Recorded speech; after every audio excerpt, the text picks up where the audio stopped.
Welcome back to students on this digital platform. तो जैसा कि हम लोग पिछले लेक्चर में फंक्शन के बारे में कम्प्लीटली सारी बातें हम लोगों ने देख ली हैं। उसमें एक और चीज़ बचती है लास्ट में, फंक्शन में थोड़ा सा उसे भी हम लोग देख लेंगे। और उसके बाद हम लोग प्रॉपर्टीज़ ऑफ इंटीजर पे आ जाएंगे और प्रॉपर्टीज़ ऑफ इंटीजर से होते हुए ग्रुप पर हम लोग पहुंच जाएंगे। तो आइए देखते हैं क्या लास्ट में हमने जो थ्योरम किया था उसे पहले रिकॉल कर लेते हैं। लास्ट में हम लोगों ने एक थ्योरम किया था that the composition of bijective map, composition of bijective map, composition of bijective map is bijective. Means अगर हम किसी दो बाइजेक्टिव फंक्शंस को कंपोज करा के एक नया फंक्शन बनाते हैं तो जो नया फंक्शन आएगा वो भी क्या होगा, बाइजेक्टिव होगा। ये बात हम लोगों ने दिखा ली थी। अब सवाल इसके कन्वर्स का उठता है। कन्वर्स इसका क्या होगा, इसे हम नोट करके लिखेंगे। Converse need not be true. अब इसका क्या मतलब हुआ कि अगर किसी दो फंक्शन का कंपोजिशन दिया है पहले से ही बाइजेक्टिव है तो ज़रूरी नहीं है कि दोनों फंक्शन बाइजेक्टिव हों। आप इसे एज एक्सरसाइज ले सकते हैं। तो एक्सरसाइज मैं आपके लिए लिख देता हूँ। इसे आप लोग ऐसे दो फंक्शन फाइंड आउट करेंगे। एक्सरसाइज 1 होगा फाइंड आउट टू फंक्शंस। अब उनका डोमेन डिफिनीशन क्या होगा ये आप पर डिपेंड करता है, आप कैसे उसे बना लेते हैं। Find out two functions F and G such that, functions ऐसे हों such that F composite G is bijective, F composite G is bijective but F and G both are not bijective. कोई एक हो सकता है लेकिन दोनों बाइजेक्टिव ना हो। But F and G both, F और जी कर सकते हैं, इनमें से कोई एक हो, एफ और जी नॉट बाइजेक्टिव। इनमें से कम एक ऐसा हो जो बाइजेक्टिव ना हो, तो हमारे इसके कन्वर्स को वो डिस्प्रूव कर देगा। मीन्स ऐसे दो फंक्शन आपको पता करने हैं कि कंपोजिशन बने, जब कंपोज कर दें तो जो मैप बने वो बाइजेक्टिव हो। लेकिन अलग अलग फंक्शन को हम इंडिविजुअल देखें तो उनमें से कम एक फंक्शन ऐसा हो जो बाइजेक्टिव ना हो। ठीक, तो converse need not be true, इसका मतलब ये होगा। ये आपके लिए एक्सरसाइज होगा, आप फाइंड आउट करें ऐसे फंक्शन को। अब इसके बाद एक थ्योरम आता है कि ठीक है चलिए दोनों बाइजेक्टिव नहीं होंगे, ये बात तो सही है, लेकिन अगर कंपोजिशन बाइजेक्टिव है तो कुछ ऐसी प्रॉपर्टी होगी जो होल्ड होगी। दोनों बाइजेक्टिव ना हो ये बात ठीक है, लेकिन कम से कम ये ऐसी कुछ प्रॉपर्टीज़ होंगी जो हमें सर्टेन होंगी कि ये होगा ही होगा। तो उसी को हम लोग इस थ्योरम में देखने चल रहे हैं। ये कहता है कि if F composite G is bijective, अगर इनका कंपोजिशन क्या हो, बाइजेक्टिव हो, देन ये बात क्लियर होगी कि जो एफ होगा वो 1 होगा, then F is 1 and G is onto. ये बात क्लियर होगी, एफ 1 होगा और जी ऑन टू होगा। इसका मतलब क्या है कि यहाँ आप जो फंक्शन बनाएंगे, अगर कंपोजिशन बाइजेक्टिव आपको बनाना है तो एफ को आपको 1 लेना ही पड़ेगा। आप ऐसा फंक्शन नहीं चूज कर सकते हैं एफ कि वो 1 ना हो, तो 1 को लेना ही पड़ेगा और जी को ऑन टू लेना ही पड़ेगा। ये बात हो सकती है कि आप एफ को ऐसा चूज करें कि वो ऑन टू ना हो तो अपने आप बाइजेक्टिव नहीं रह जाएगा। तो ये थ्योरम ये बात कहता है। इसे आइए प्रूफ भी कर लेते हैं, छोटा सा प्रूफ है। इसमें हमने कंपोजिशन फंक्शन जो बना है वो बाइजेक्टिव दिया है और एफ को दिखाना है कि वो 1 होगा और जो फंक्शन जी होगा वो ऑन टू होगा। ठीक, तो प्रूफ देखते हैं इसका।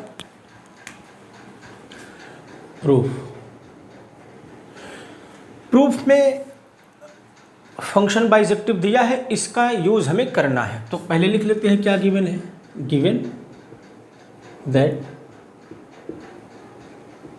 F composite G is bijective, ठीक, बाइजेक्टिव है। इनका एफ और जी का डोमेन और कोडोमेन भी हम लोग ले लेते हैं। तो जो मान लेते हैं कि जो एफ है वो एक्स से वाई में है और जो जी है वो वाई से जेड में, ठीक। डोमेन कोडोमेन क्लियर रहेगा तो एलिमेंट्स कहाँ पर हमें लेने हैं ये क्लियर हो जाएगा। तो ये जो बाइजेक्टिव मैप होगा ये कहाँ से कहाँ होगा, कंपोजिशन मैप कहाँ से कहाँ होगा, एक्स से जेड में होगा, इज बाइजेक्टिव, ठीक। ये हमें दे रखा है। अब दिखाना है कि f क्या होगा, 1 1 होगा। 1 1 दिखाने का तरीका क्या है कि किसी दो एलिमेंट की इमेज को हम बराबर मान लेते हैं और दिखाते हैं कि अगर ये इम्प्लाई कर दे कि एलिमेंट्स भी बराबर हैं तो फंक्शन हमारा क्या हो जाता है, 1 1 हो जाता है। तो f को 1 1 दिखाना है तो f के डोमेन से दो एलिमेंट की इमेज हम बराबर मानेंगे और फिर दिखा देंगे कि वो दो एलिमेंट भी बराबर हैं। तो to show f is 1 1, to show f is 1 1, हमें क्या मानना होगा कि f के डोमेन के दो एलिमेंट हमारे पास ऐसे हैं जिनकी जो इमेज है, f इमेज है, वो बराबर है। तो let fx equals to fy, दो एलिमेंट हमने ले लिया जिनकी इमेज क्या है, बराबर है। अब देखिए fx बराबर fy है तो दोनों तरफ हम फंक्शन g को कंपोज करा सकते हैं। तो इसे हम क्या कर सकते हैं, दोनों तरफ g ऑपरेट करा सकते हैं, कंपोजिशन करा सकते हैं। तो ये g ऑफ fx बराबर g ऑफ fy हो जाएगा। अब बात देखिए जो g है कंपोजिशन फंक्शन है वो क्या है, बाइजेक्टिव है। तो बाइजेक्टिव है तो 1 1 भी होगा। ये इनफैक्ट क्या लिखा हुआ है, f composite g of x equals to f composite g of y लिखा हुआ है। अब ये जो फंक्शन है, ये जो फंक्शन है ये 1 1 ऑलरेडी दे रखा है और इस मैप के थ्रू एक्स वाई की इमेज बराबर है। तो इसका 1 1 क्या इम्प्लाई कर देगा, कंपोजिशन फंक्शन का जो 1 1 है वो इम्प्लाई कर देगा कि x बराबर y। ऐसा क्यों हुआ, ऐसा इसलिए हुआ क्योंकि जो कंपोजिट फंक्शन है वो क्या है, 1 1 है। चूँकि बाइजेक्टिव है तो 1 1 ऑब्वियस होगा। तो इस तरह से हमने एक्स वाई की इमेज को बराबर लिया था एफ मैप के थ्रू और दिखा दिया कि वो एलिमेंट भी बराबर हैं। तो एफ अपने आप क्या हो गया, एफ 1 1 हो गया। Now to show G is onto, now to show G is onto, G क्या है, ऑन टू है। ऑन टू दिखाने के लिए क्या करना होगा, जी के को डोमेन में एक एलिमेंट लेना होगा और उसके लिए हमें एक पी इमेज जी के डोमेन में फाइंड आउट करना होगा। तो जी का जो को डोमेन है वो z है, z में हम एक एलिमेंट ले लेते हैं, let small z belongs to capital Z, ले लिया। अब इसके लिए एक x हमें ढूंढना है, एक y हमें ढूंढना है, कहाँ पे, यहाँ पे ढूंढना होगा कि उसका अगर इमेज निकालें तो ये जो z हमने मान रखा है ये आ जाए तो ठीक है। अब यहाँ पर क्या है, जो हमारा कंपोजिट मैप है वो बाइजेक्टिव है तो कंपोजिट मैप ऑन टू भी होगा, ठीक। मीन्स ये जो एलिमेंट है वो यहाँ का है तो ये बाइजेक्टिव है, ऑन टू है। तो यहाँ पर एक x हमें मिलेगा कि f कंपोजिट z x को कहाँ भेजेगा, z में भेजेगा। तो ये क्या इम्प्लाई करेगा, since f composite z is onto so there exist x belongs to x, कैसा मिलेगा, सच दैट कि ये कंपोजिट फंक्शन जो है वो x को कहाँ भेज देगा, इस x को स्मॉल z पर भेज देगा। बात क्लियर है। अब इसका मतलब क्या हुआ कि g ऑफ fx क्या हो जाएगा, g ऑफ fx z के बराबर हो जाएगा। और ये जो fx है ये fx कहाँ का एलिमेंट होगा, क्लियरली कैपिटल Y का एलिमेंट होगा, ठीक। तो g फंक्शन जब हमने fx पर अप्लाई किया तो वो fx को कहाँ भेज दिया, z पर भेज दिया। और ये एफेक्ट्स कहाँ है, वाई में है। इसका मतलब क्या हुआ कि अगर हम यहाँ पर कोई भी स्मॉल z लेते हैं तो उसके लिए हमें एक एफेक्ट्स यहाँ मिल जाएगा कि z पर, अगर z को एफेक्ट्स पर अप्लाई करेंगे तो वो कहाँ चला जाएगा, z पर चला जाएगा। मीन्स हर एक z के एलिमेंट के लिए यहाँ पर उसकी प्री इमेज हमें एक एफेक्ट्स हमेशा मिलेगा। मीन्स हर एक एलिमेंट का प्री इमेज है जी के थ्रू, तो जी मैप क्या हो जाएगा, ऑन टू हो जाएगा। thus G is onto, G क्या हो गया, ऑन टू हो गया। यही हमें दिखाना था।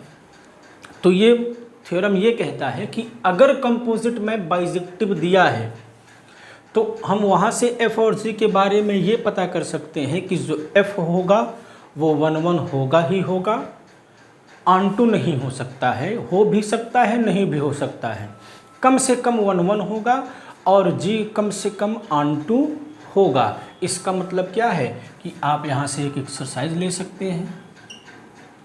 आप ऐसा फंक्शन बना सकते हैं, find F and G, find F and G such that, ऐसे फंक्शन से निकालिए such that F is not onto, f is not onto and g is not 1-1, g is not 1-1 but f composite z is bisective, f composite z क्या हो, bijective हो। चूँकि ये theorem क्या कर रहा है, f 1-1 होगा तो जाहिर सी बात है आप ऐसा f नहीं चूज़ कर पाएंगे जो 1-1 ना हो, बट ऐसा f चूज़ कर पाएंगे जो 1-2 ना हो। तो f को आपको नॉट ऑन टू चूज़ करना है और g को नॉट 1-1 चूज़ करना है, और इस तरह से चूज़ करना है कि कंपोजिट मैप क्या हो, बाइजेक्टिव हो। ठीक है, आप इसको ट्राई करिएगा, नहीं आता है तो कमेंट करके पूछिएगा, बताया जाएगा। 2 एक्सरसाइज आपके लिए आज हो गई हैं। इसके बाद जो हमारा अगला कंसेप्ट आता है वो है well ordering principle. Well ordering principle क्या होता है, बहुत ही सेंट्रल है ये भी और बहुत ही इम्पॉर्टेंट है। जितना इसका जो सिंपल डिफिनीशन, सिंपल थ्योरम भी मैं बताऊंगा इसका स्टेटमेंट क्या है, लेकिन जितना सिंप्लिसिटी इसके स्टेटमेंट में है उतना ही वास्ट इसका यूज़ है, बहुत ही वास्ट इसका यूज़ है। ठीक, तो इसको आप अच्छे से समझेंगे और मैं आपको इसका प्रूफ भी दूंगा। मेनली है नहीं बट आपको जानना चाहिए। Well ordering property, well ordering property, well ordering property. पहले मैं आपको इसका स्टेटमेंट दूंगा फिर समझाऊंगा क्या इसका मीनिंग है, आप समझ ही जाएंगे। बहुत ही सिंपल है। वेल ऑर्डरिंग प्रॉपर्टी ये कहता है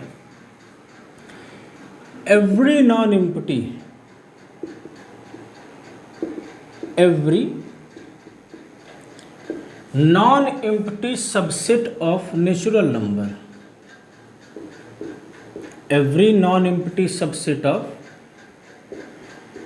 natural number, every non-empty subset of natural number has a least element, has a least element या स्मॉलेस्ट एलिमेंट भी बोला जा सकता है। ये कहता है सेट ऑफ नेचुरल नंबर, हमको पता है क्या होते हैं, 1 2 3 एंड सो ऑन। ये थ्योरम कहता है, ये प्रॉपर्टी कहती है कि अगर सेट ऑफ नेचुरल नंबर का कोई भी नॉन एम्प्टी सेट हम ले लें, कोई भी, तो हम हमेशा उस सबसेट के सबसे छोटे एलिमेंट को बता सकते हैं कि वो सबसे छोटा एलिमेंट कौन सा है। बहुत ही ऑब्वियस है भाई, जो सेट ऑफ नेचुरल नंबर है वो क्या है, ये 1 2 3 dot dot dot dot and so on. अब इसमें कहीं भी आप कोई भी सबसेट लेंगे तो कहीं से तो स्टार्ट करेंगे, तो वही जो स्टार्टिंग पॉइंट होगा वही क्या हो जाएगा, लिस्ट एलिमेंट हो जाएगा। ठीक, लेकिन इसका प्रूफ थोड़ा सा टेक्निकल है और प्रूफ आपको मैं देता हूँ, कैसे होगा देखते हैं प्रूफ को। थोड़ा सा मैथमेटिकली इंडक्शन का यूज़ है जो आप लोग क्लास 11th में करते हैं, जो मेनली उसका तरीका होता है, क्या होता है, किसी चीज़ को अगर हमें प्रूव करना होता है सारे नेचुरल नंबर्स के लिए, तो पहले हम n = 1 के लिए उसे दिखाते हैं कि सही है, फिर n के लिए ट्रू मान लेते हैं, n+1 के लिए दिखाते हैं, और अगर n+1 के लिए दिखा देते हैं n के लिए ट्रू मान के, तो वो सारे नेचुरल नंबर्स के लिए स्टेटमेंट ट्रू हो जाता है। तो बेसिकली हम लोग वही यहाँ पर अप्लाई करेंगे। ठीक, चलिए इसका प्रूफ देखते हैं। हमें दिखाना है कि सेट ऑफ नेचुरल नंबर का कोई भी सबसेट लें तो उसके पास एक सबसे छोटा एलिमेंट एग्जिस्ट करेगा। ठीक, तो हमें इस चीज़ को सारे नेचुरल नंबर के लिए प्रूव करना है। तो अगर हम पूरे सेट ऑफ नेचुरल नंबर के लिए ना करके इस चीज़ को प्रूव कर दें एक फाइनाइट सेट n तक लेके, for all n belongs to n, अगर हम ये दिखा दें कि हम इसका कोई सबसेट लेते हैं, n कुछ भी हो, इसका कोई सबसेट लेते हैं, उसके पास एक स्मॉलेस्ट एलिमेंट मिल जाएगा, तो जब इसके लिए हो जा रहा है हर एक n के लिए, तो यही तो एक्सटेंड होकर नेचुरल नंबर बनेगा। तो इसका मतलब इन जनरल किसी भी सबसेट के लिए हम इसको दिखा लेंगे। तो हमारा जो यहाँ तरीका होगा वो पूरे नेचुरल नंबर को ना लेके उसके किसी भी आर्बिट्रेरी सबसेट को लेके दिखा देंगे कि अगर उसका कोई सबसेट लेते हैं तो उसके पास एक सबसे छोटा एलिमेंट हमें मिल जाएगा। तो इस थ्योरम को हमें किसके लिए प्रूव करना है? इसके लिए प्रूव करना है। Now we shall prove this for, we shall prove this for 1 2 3 ... for all n कुछ भी हो, हम कितना भी बढ़ा सकते हैं, कितना भी कम ले सकते हैं। तो सारे n के लिए अगर हम दिखा देंगे तो पूरे सेट ऑफ नेचुरल नंबर के लिए बात हमारी सिद्ध हो जाएगी। ठीक है, अब देखिए ये हमारा सेट है, इसी का हमें सबसेट लेना है और दिखाना है कि जो सबसेट लेंगे हम लोग उसके पास हमेशा एक सबसे छोटा एलिमेंट मिलेगा। ठीक, अब ना यहाँ से हम लोग क्या करेंगे? इंडक्शन अप्लाई करेंगे। We shall apply induction, we shall apply induction. और इंडक्शन किस पर अप्लाई होता है? n पर अप्लाई होता है, induction on n।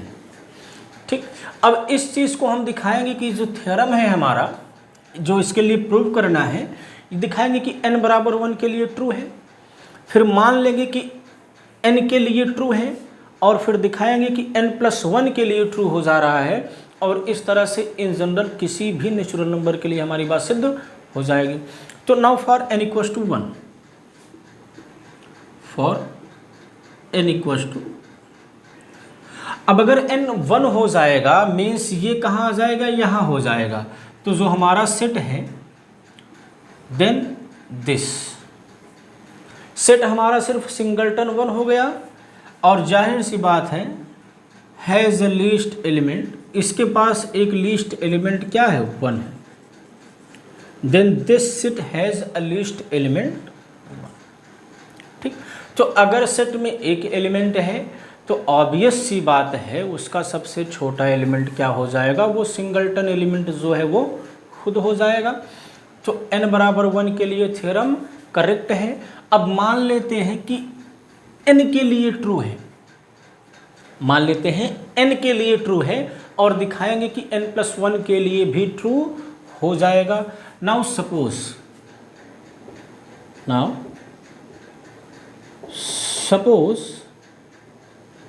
The theorem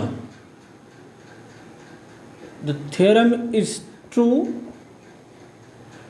for small n, fixed n, for all नहीं, फिक्स्ड n। कोई नंबर है, जैसे 10 फिक्स कर लिया, 20 फिक्स कर लिया, 21 फिक्स कर लिया, तो मान लेते हैं कि इस n के लिए थ्योरम ट्रू है। इसका मतलब क्या हुआ? That is every non empty subset, every non empty subset of 1 2 3 कहाँ तक जाएंगे? स्मॉल n तक जाएंगे, क्योंकि हमने थ्योरम किसके लिए ट्रू माना है? स्मॉल n के लिए ट्रू माना है। तो every non empty subset of this has least element, has a least element, ये हमने मान लिया। अब दिखाएंगे कि अगर हम n की जगह पर n+1 एलिमेंट ले लेते हैं तब भी उस सेट में जितने भी सबसेट, कोई भी सबसेट हम चूज करेंगे उसके पास लीस्ट एलिमेंट होगा। Now for n+1, now for n+1, ठीक, now for n+1, that is now the set under consideration, now the set under consideration, जो सेट अंडर कंसिडरेशन, जिस सेट पर हमें काम करना है, इज 1 2 3 n, n+1। अब उसमें क्या है, n+1 एलिमेंट हो गया। अब इंडक्शन प्रोसेस को कंप्लीट करने के लिए हमें क्या करना है, हमें दिखाना पड़ेगा कि इसका भी कोई भी सबसेट लेंगे तो उसके पास लीस्ट एलिमेंट होगा, जिसमें यूज़ किसका होगा, जो हमने मान रखा है उसका यूज़ होगा। ठीक, तो अब इसका कोई भी आर्बिट्रेरी हम सबसेट मानेंगे और दिखाएंगे कि उसके पास एक छोटा एलिमेंट, सबसे छोटा एलिमेंट होगा। तो बस प्रूफ कंप्लीट होने वाला है, 2-3 लाइन में और हो जाएगा। अब देखिए, तो मान लेते हैं मान लेते हैं C है, be any non empty subset of, be any non empty subset of 1 2 3 n+1। इसका कोई भी नॉन एम्प्टी सबसेट क्या है, हमारा कैपिटल C है। अब देखिए यहाँ पर हमारे पास दो चॉइसेस हैं। इफ़ अगर C क्या हो जाए, सिंगलटन n+1 हो जाए, बात को समझिएगा, क्योंकि इसमें n+1 सबसे बड़ा वाला एलिमेंट है। C कोई भी नॉन एम्प्टी सेट है, इसका सबसेट है, तो उसमें सिर्फ n+1 भी हो सकता है, क्योंकि ये भी इसका सबसेट है। तब इस केस में क्या होगा कि जो n+1 है वही इसका लीस्ट एलिमेंट हो जाएगा। Then n+1 will be the least element of C, और थ्योरम सही हो जाएगा। ठीक, will be the least element, will be the least element of C and nothing to do, बात खत्म हो गई। लेकिन अगर C n+1 नहीं है तो C होगा इसी का सबसेट। इसका मतलब क्या है, बात को ध्यान से समझिएगा, तब हम कंसीडर कर लेंगे। अदरवाइज अगर ऐसा नहीं है, अगर सिंगलटन n+1 नहीं है, अदरवाइज कंसीडर C का इंटरसेक्शन किसके साथ, 1 2 3 n के साथ। भाई अल्टीमेटली हमें क्या करना है, C का लीस्ट एलिमेंट ढूंढना है। C सिंगलटन n+1 नहीं है तो C यहाँ कहीं से तो होगा, तो उसका इंटरसेक्शन इसके साथ करेंगे तो 5 तो आएगा नहीं। बात क्लियर है। इसमें n+1 भी हो सकता है, तो उससे फ़र्क नहीं पड़ता है, क्योंकि वो सबसे बड़ा वाला एलिमेंट हो जाएगा। हमें छोटा वाला एलिमेंट ढूंढना है, तो हम इसको यहाँ से हटा भी सकते हैं n+1 को, तो सिर्फ n तक लेंगे। तो क्या होगा, इसके साथ इंटरसेक्शन 5 तो आएगा नहीं, विल नॉट इक्वल्स टू 5। ठीक, तो अब क्या होगा कि ये क्या बन गया, ये जो भी आएगा, मान लेते हैं ये A है, ये जो भी सबसेट आएगा C का 1 2 3 n के साथ इंटरसेक्शन करने पर जो भी आएगा वो इसका भी सबसेट होगा, इसका भी सबसेट होगा और नॉन एम्प्टी सबसेट होगा। Then clearly capital A is non empty proper subset of या सबसेट ऑफ ये जो हमारा सेट है 1 2 3 बात क्लियर है, क्योंकि जो इंटरसेक्शन होता है वो दोनों सेट का सबसेट होता है। तो ये जो A हमने मान रखा है इसका भी सबसेट होगा, इसका भी सबसेट होगा। बात क्लियर है। अब देखिए कैसे हम अपने जो हमने अज्यूम किया है ये इसका यूज करते हैं। क्लियर है कि ये जो सबसेट आएगा वो इसका सबसेट होगा, वो भी नॉन एम्प्टी। तो यहाँ पर क्या माना गया है कि इसका कोई भी नॉन एम्प्टी सबसेट होगा तो उसके पास लीस्ट एलिमेंट होगा। इसका मतलब A के पास लीस्ट एलिमेंट होगा और वो एलिमेंट यहाँ भी होगा, यहाँ भी होगा। इसका मतलब वो दोनों का लीस्ट एलिमेंट होगा, और इसका मतलब क्या हो जाएगा कि वो एलिमेंट C का भी लीस्ट एलिमेंट हो जाएगा। इसका हो सकता है ना हो। मान लीजिए सी यहाँ से स्टार्ट होता है तो इसके लिए तो टू लीस्ट एलिमेंट होगा नहीं, बट इसके लिए वो ज़रूर ही लीस्ट एलिमेंट होगा, क्योंकि ये जो एलिमेंट आएगा ये दोनों में आएगा। ये जो कहता है कि लीस्ट एलिमेंट मिलेगा, वो लीस्ट एलिमेंट इसमें भी होगा, इसमें भी होगा। तो चूंकि ये इसका सबसेट है तो वो लीस्ट एलिमेंट इसका ऑटोमेटिक लीस्ट एलिमेंट मिल जाएगा। 10 बाई अजम्पशन, 10 बाई अजम्पशन जो हमने मान रखा है, A has a least element, A has a least element and hence C has a least element, and hence C has a least element, and hence C has a least element। बात सही है? तो ये इसका proof complete हुआ। 1 के लिए हमने दिखाया, n के लिए ट्रू मान लिया और दिखा दिया कि सेट में अगर n+1 एलिमेंट है तब भी ट्रू होगा। और इस तरह से क्या हो गया कि ये जो थ्योरम था वो हर एक n के लिए ट्रू हो गया। और हर एक n के लिए ट्रू होने का मतलब ये है कि ये सारे नेचुरल नंबर के लिए हमारी बात सिद्ध हो गई, सारे नेचुरल्स के लिए हमारी बात प्रूव हो गई। ठीक, तो ये वेल ऑर्डरिंग प्रिंसिपल था। स्टेटमेंट इसका आपको ज़रूर याद रखना है। प्रूफ भले आपको समस्या हो, अगर नहीं आता है तब भी ठीक है, काम चल जाएगा। हालांकि करेंगे तो इससे आपके थोड़ा और डीप सेंस डेवलप होगी, एनालिटिकल पावर डेवलप होगी। यही सब प्रूफ्स करने से ही तो थोड़ा सा डेवलप होता है माइंड, क्योंकि ये पेपर थोड़ा सा प्योर है और थ्योरेटिकल पार्ट्स ज़्यादा हैं। और थ्योरी ही आप प्रूफ वगैरह नहीं करेंगे तो उतना अच्छा समझ आपके अंदर डेवलप नहीं होगा। तो आप प्रूफ भी जानें, बट स्टेटमेंट तो हर हाल में नहीं भूलना चाहिए। स्टेटमेंट्स एकदम छपे हुए होने चाहिए दिमाग में। बाकी प्रूफ वगैरह आप कहीं भी खाली बैठे हैं, उठाइए पेन पेपर, 10 मिनट 20 मिनट में करके हटा दीजिए। कभी भी खाली बैठे उठाइए, यही तो ब्यूटी है मैथ्स की। आप कहीं भी बैठ कैसे भी कर सकते हैं, कोई समस्या नहीं है। बस पेन पेपर होना चाहिए, आप बैठे रहिए, सोचिए, लगाइए, आप साइलेंट डेल्टा बनाइए। चलिए, अब इसके बाद जो हम लोगों को पढ़ना है वो है प्रॉपर्टीज़ ऑफ इंटीजर। इंटीजर्स की कुछ प्रॉपर्टीज़ होती हैं, कुछ डिफिनीशंस होती हैं, उसको हम लोग फिक्स कर लेंगे, उसको हम लोग समझ लेंगे, और जिससे हमें क्या होगा, आगे जो स्टडी हो उसको करने में आसानी होगी।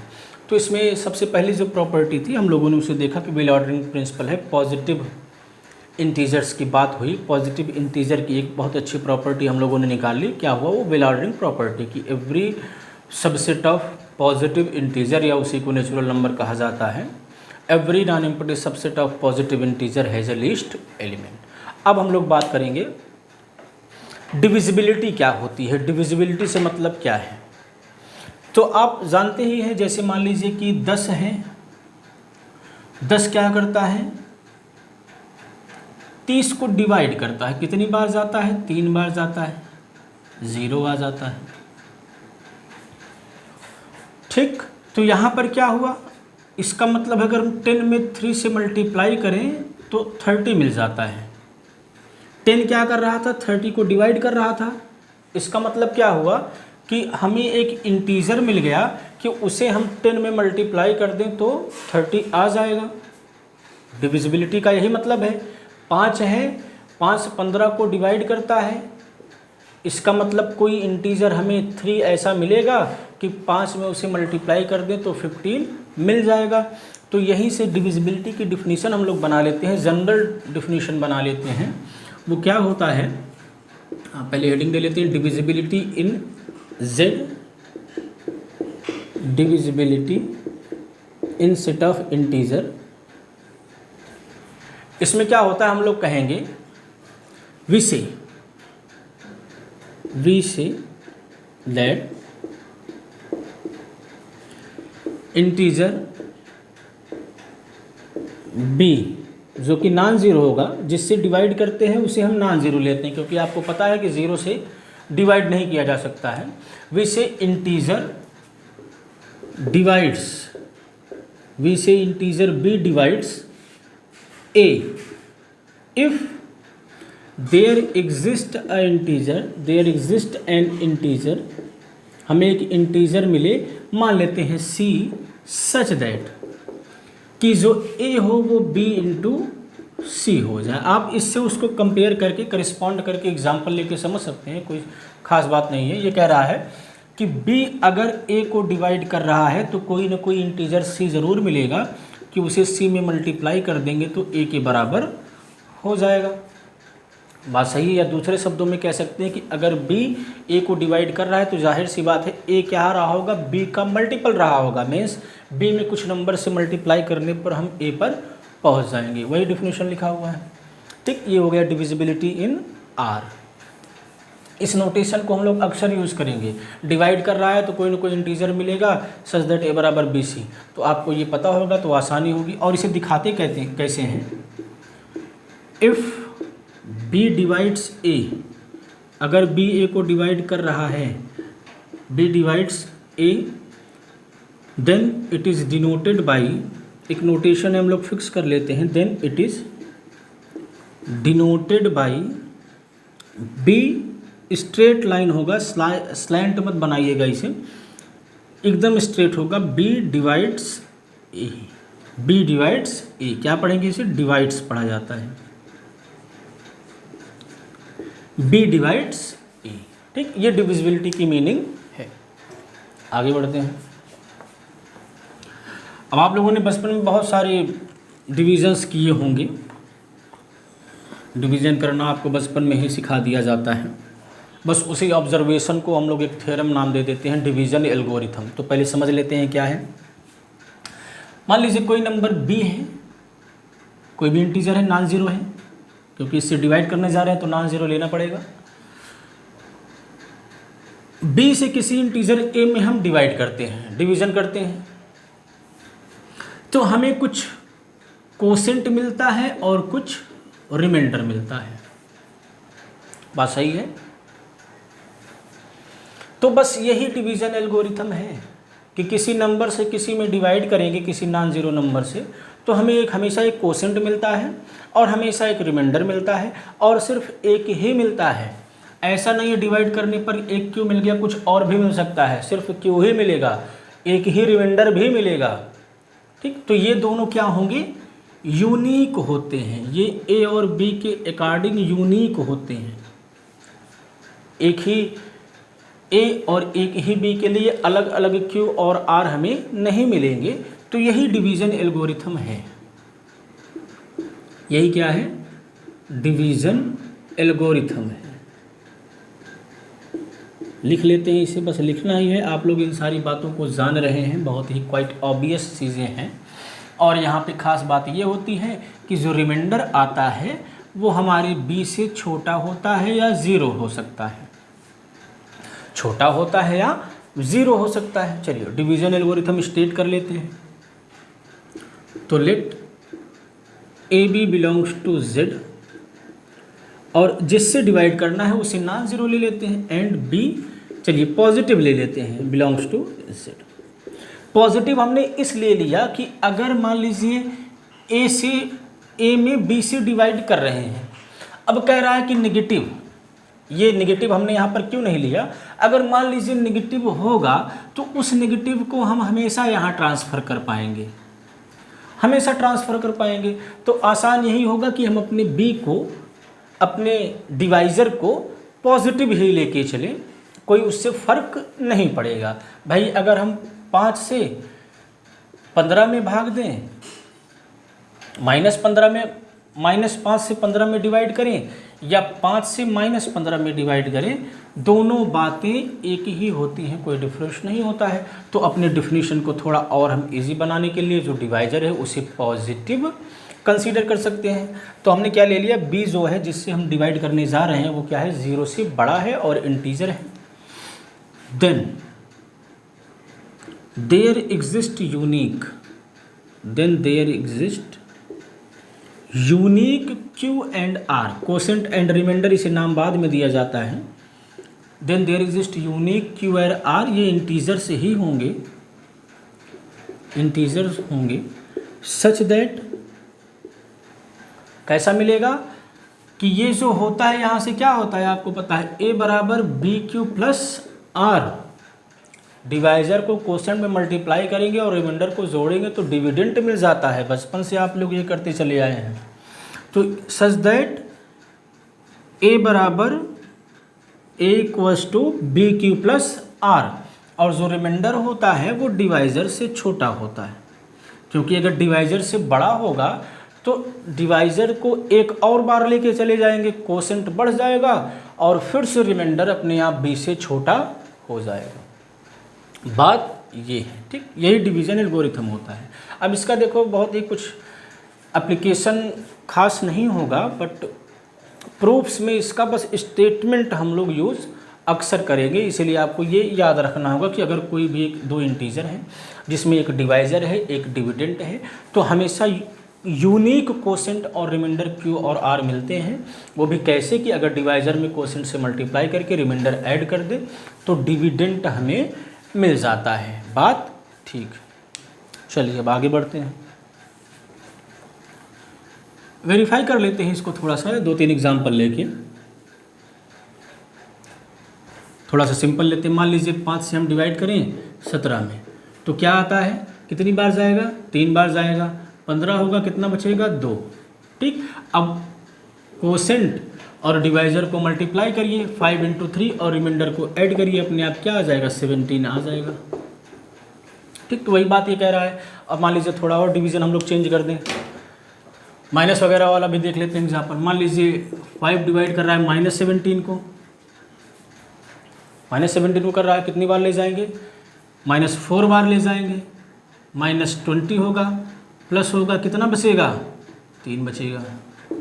तो अभी भी बात है -17 इक्वल्स टू क्या हो जाएगा, 5 × -4 + 3, 20 -20 + 3 -17। ठीक, तो इस तरह से वेरीफाई हो जा रहा है। अगर हमें -5 से डिवाइड करना होता 17 में, तो क्या करते, हम इस माइनस को यहाँ ट्रांसफ़र कर देते, फिर से हमारा जो क्वेश्चन है वो वही बन जाता। बात सही है। अगर हम यहाँ पर b को पॉजिटिव ना लें, तो कुछ खास नहीं होगा, हमें यहाँ पर मॉडुलस लगाना पड़ेगा। ठीक, चलिए आगे बढ़ते हैं।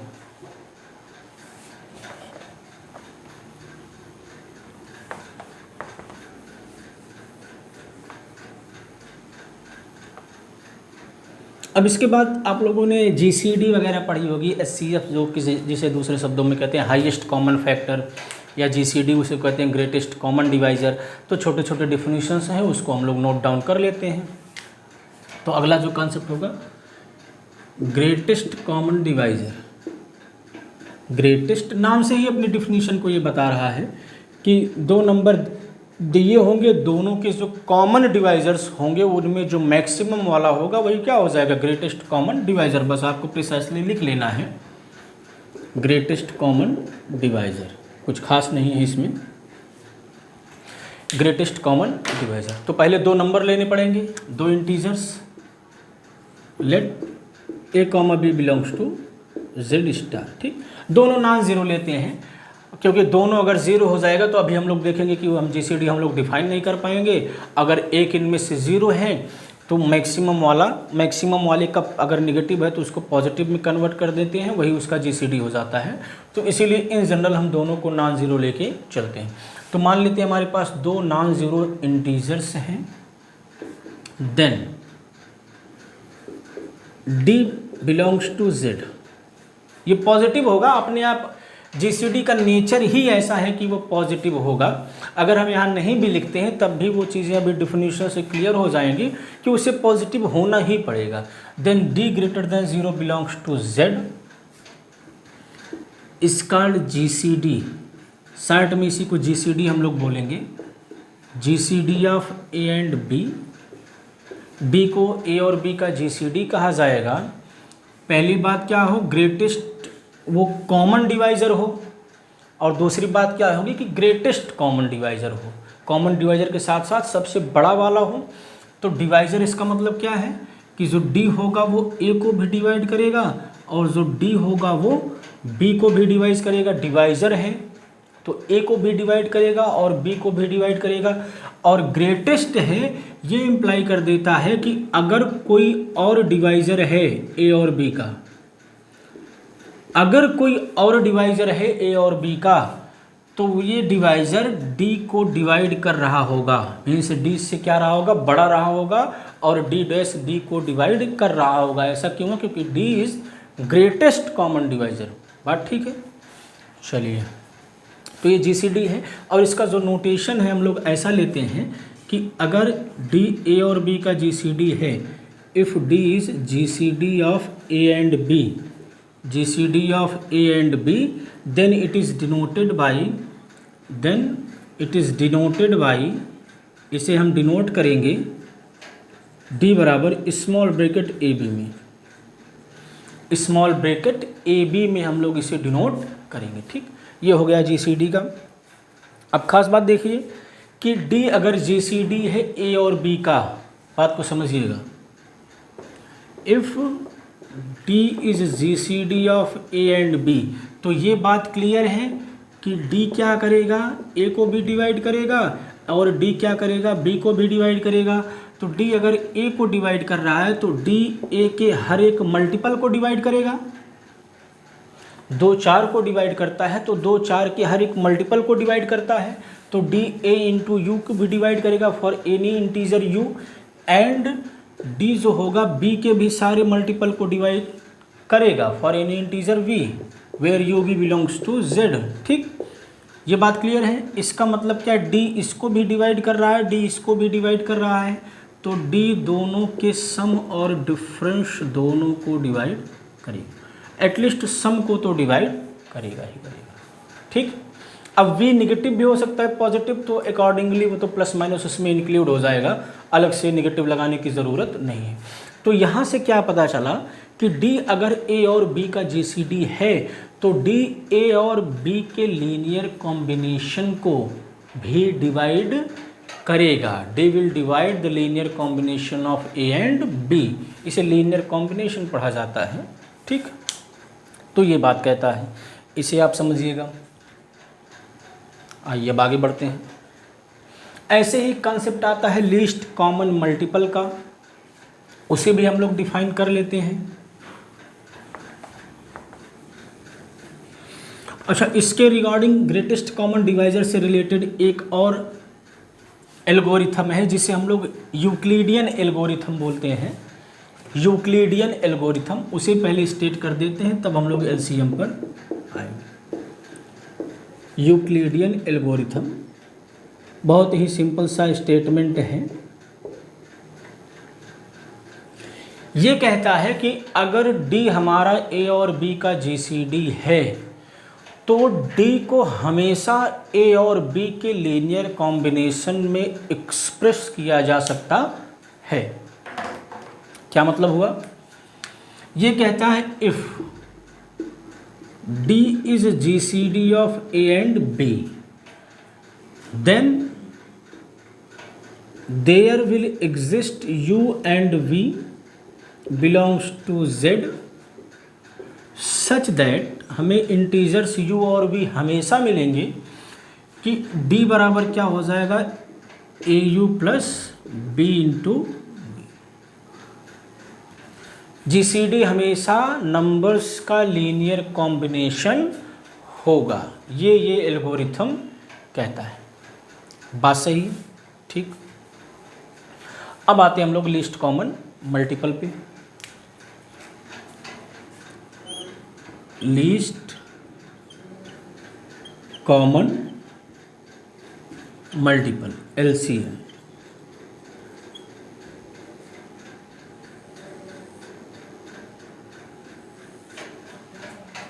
वैसे ही डिफिनीशन है जैसे हम लोगों ने GCD का किया। तो पहले दो हम इंटीजर्स लेंगे non zero, let AB belongs to Z star. ठीक, कोई दो नॉन ज़ीरो इंटीजर हमने ले लिया, then small m greater than 0 is called LCM of A and B।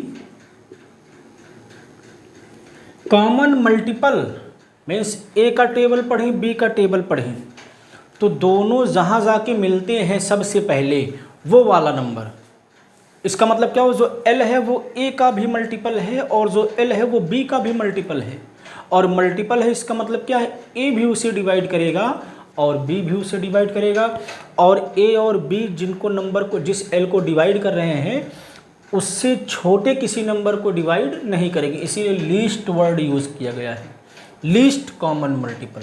तो पहला कंडीशन क्या हुआ कि ए भी एम को डिवाइड करेगा एंड बी भी एम को डिवाइड करेगा, क्योंकि जो एम है वो मल्टीपल है दोनों का, ठीक।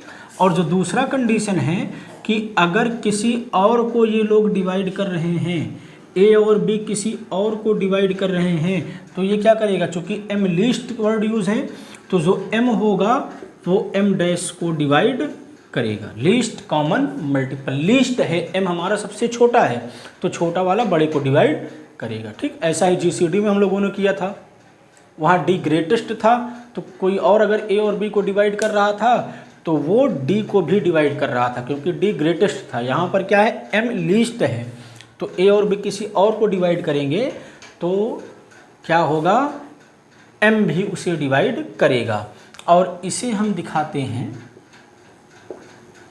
If M is LCM of A and B, अगर m क्या हो, a और b का एलसीएम हो तो उसे ऐसे दिखाया जाता है, स्क्वायर ब्रैकेट में। सब नोटेशंस हैं, कोई कंसेप्ट नहीं है, कुछ समझना इसमें नहीं है, नोटेशंस फिक्स कर लेना है कि अगर ऐसे लिखा जाएगा तो आप समझिए a और b का एलसीएम लिखा गया है, और अगर हम लोग स्क्वायर ब्रैकेट में, स्मॉल ब्रैकेट में लिखते हैं तो आप उसे समझेंगे कि ये ग्रेटेस्ट कॉमन डिवाइज़र लिखा गया है। बात ठीक है, तो एलसीएम भी हो गया।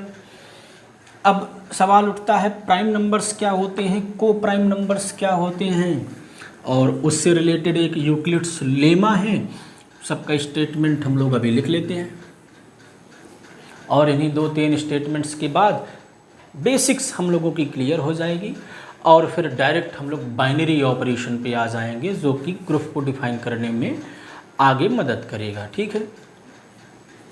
तो अब क्या देखना है, प्राइम नंबर्स, प्राइम एंड को प्राइम नंबर्स।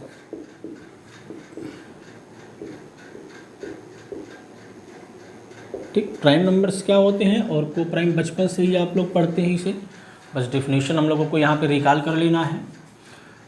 तो P कोई भी लेते हैं, P बिलोंग्स टू या P greater than 1 belongs to Z, कोई भी एक से बड़ा इंटीजर, अब प्राइम की बात होती है तो 1 को हम लोग स्किप कर देते हैं, ठीक। उसके पीछे भी कारण है, उसे बाद में हम लोग एक्सप्लेन करेंगे। तो P greater than 1 belongs to Z is said to be prime, is said to be prime if its only divisor, if its only divisor, इसका सिर्फ और सिर्फ divisor are 1 and P itself, means ऐसे नंबर जिनका सिर्फ 2 ही डिवाइजर हो, एक 1 जो कि सबको डिवाइड करता है और एक खुद वो नंबर, ठीक। जैसे 2, 3, 5, 7, इनको ये 1 से ही डिवाइड होते हैं या खुद से डिवाइड होते हैं, कोई और चॉइस नहीं होती, ये प्राइम हो गए। और को प्राइम का क्या मतलब होता है कि इफ़ किसी 2 नंबर का जीसीडी 1 आ जाए, किसी 2 इंटीजर्स का जीसीडी क्या आ जाए, ग्रेटेस्ट कॉमन डिवाइजर क्या आ जाए, 1 आ जाए, तो उन्हें हम क्या कहेंगे, then A and B are said to be co prime, are called co prime integers, are called co prime integers. इन्हें हम लोग क्या कहेंगे, को प्राइम। अगर किसी 2 नंबर का जीसीडी 1 है तो क्या कहलाएंगे, वो को प्राइम इंटीजर्स कहलाएंगे, ठीक। ये डेफिनेशन हमने फिक्स कर लिया। अब इसमें एक छोटा सा लेमा है, प्रूफ नहीं करना हम लोगों को, बस स्टेट कर लेना है, यूक्लिड्स लेमा, यूक्लिड्स लेमा ये क्या कहता है कि अगर P कोई प्राइम है, if P is a prime such that, ऐसा प्राइम है कि जो P है वो A इंटू बी को डिवाइड कर रहा है, P किसी दो इंटीजर के प्रोडक्ट को डिवाइड कर रहा है, तो ये बात क्लियर हो जाएगी P या तो A को डिवाइड कर रहा होगा या तो B को डिवाइड कर रहा होगा, किसी ना किसी एक को डिवाइड करेगा ही करेगा। यही क्या है, यूक्लिड्स लेमा है। ठीक, इसके बाद हम लोगों का आता है फंडामेंटल थ्योरम ऑफ अरिथमेटिक, जिसका आपने नाम सुना होगा, फंडामेंटल थ्योरम ऑफ अरिथमेटिक। बस स्टेट करना है fundamental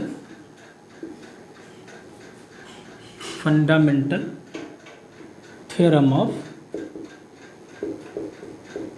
arithmetic, fundamental theorem of arithmetic. ये कहता है कि अगर हमारे पास कोई भी इंटीजर है,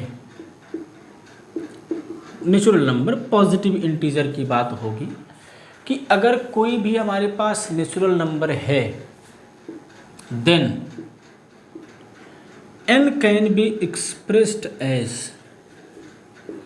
n को हम हमेशा एक्सप्रेस कर पाएंगे, n can be expressed as something like this, P1 alpha 1, P2 alpha 2 and PR alpha. जहाँ पर ये जो P1, P2, PR हैं, P1s जो हैं, ये सारे डिस्टिंक्ट प्राइम हैं, are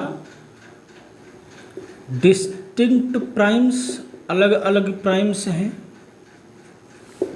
and alpha 1, alpha 2 and alpha are, ये सारे इंटीजर्स हैं। ये सारे क्या हैं, इंटीजर्स हैं।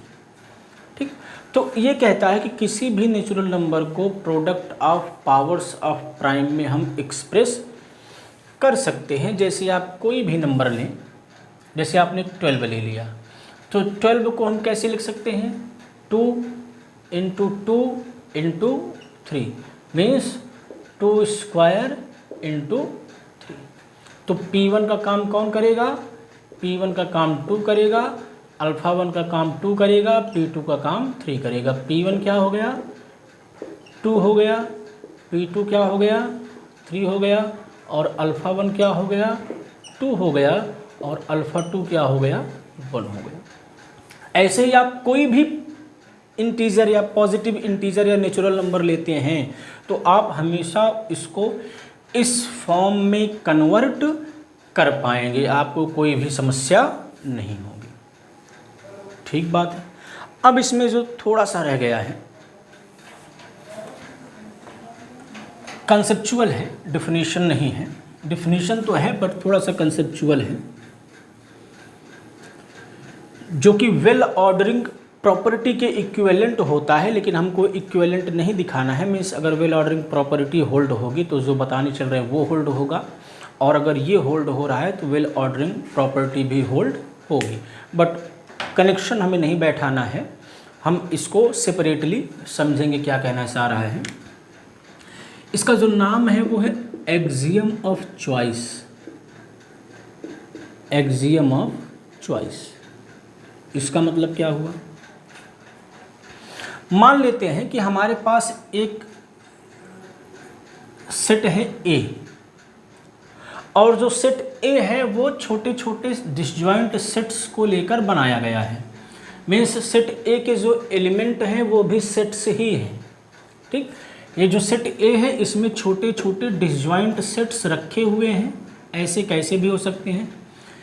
अब ये कहता है एक्सियम ऑफ चॉइस, अगर ए डिसजॉइंट सेट्स का कलेक्शन है, डिसजॉइंट सबसेट्स का कलेक्शन है, तो हम हमेशा हर एक सेट से एक एक एलिमेंट चूज करके एक सेट बना सकते हैं। इसीलिए देखिए एक्सियम ऑफ चॉइस मीन्स हमारे पास ये चॉइस होगी कि हर एक डिसजॉइंट सबसेट से हम एक एक एलिमेंट को कलेक्ट करके एक नया सेट बना सकते हैं। ठीक, यही है एक्सियम ऑफ चॉइस। ये क्या कहता है, suppose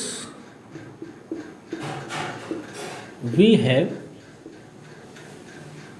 a collection of sets, collections of collections of disjoint sets, namely मान लेते हैं इसको ए नाम दे दिया गया है। ए क्या कर रहा है, बहुत सारे सेट्स को अपने अंदर कंटेंट करता है और सारे सेट्स आपस में क्या हैं, डिसजॉइंट हैं। तो एक्सियम ऑफ चॉइस ये कह रहा है कि हम हमेशा ये कर पाएंगे, then we can always choose a set, C such that it contains exactly one element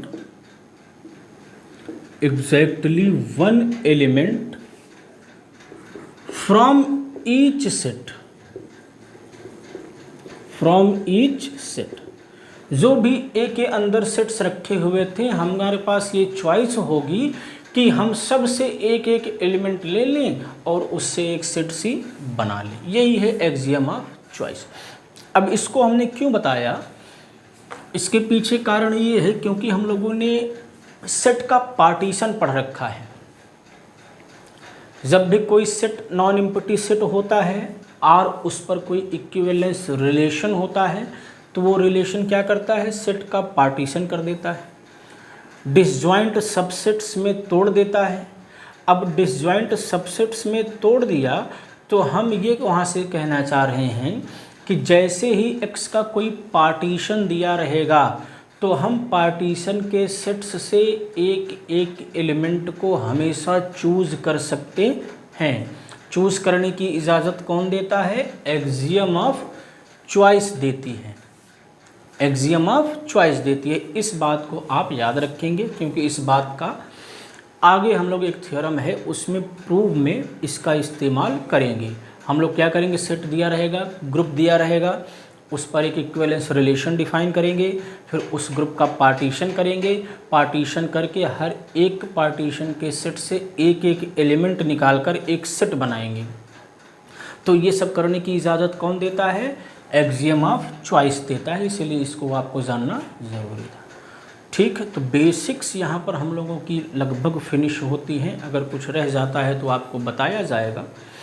अब हम लोग अगले लेक्चर से ग्रुप को डिफाइन करेंगे और ग्रुप की प्रॉपर्टीज़ को स्टडी करेंगे। ठीक, so thank you very much, मिलते हैं नेक्स्ट लेक्चर।